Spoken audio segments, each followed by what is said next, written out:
ये कथा को पूरा सुने।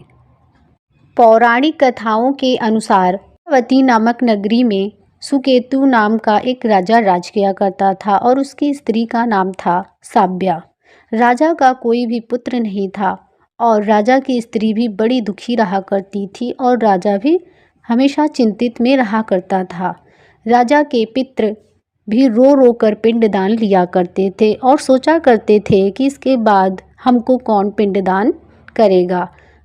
राजा के राज्य में किसी भी चीज़ की कमी नहीं थी। राजा के पास एक ही चिंता सताए जाती थी कि इसके बाद उसके राज्य को कौन संभालेगा और उसको पिंडदान कौन देगा।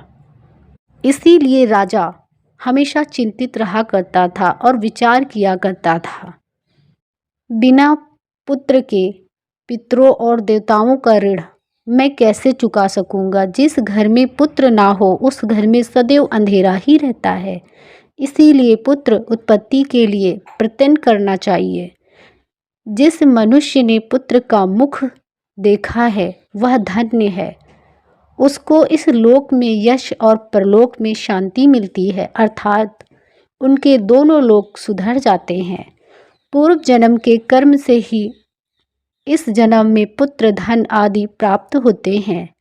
राजा इसी प्रकार रात दिन चिंता में लगा रहता। एक समय तो राजा ने अपने शरीर को त्याग देने का निश्चय किया, परंतु आत्मघात को महान पाप समझकर उसने ऐसा नहीं किया।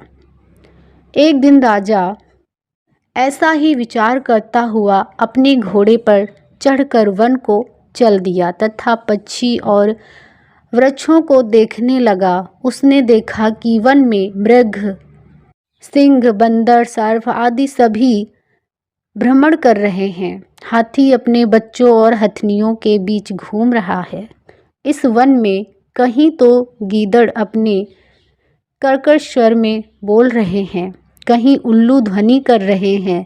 वन के दृश्यों को देखकर राजा सोच विचार करने लगा। इसी प्रकार आधा दिन बीत गया। वह सोचने लगा कि मैंने कई यज्ञ किए, ब्राह्मणों को स्वादिष्ट भोजन से तृप्त किया है, फिर भी मुझको दुख प्राप्त हुआ है, क्यों?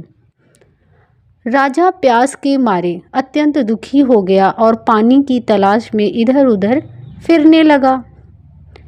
थोड़ी दूरी पर राजा ने एक सरोवर देखा। उस सरोवर में कमल खिल रहे थे तथा सारस, हंस, मगरमच्छ आदि विहार कर रहे थे।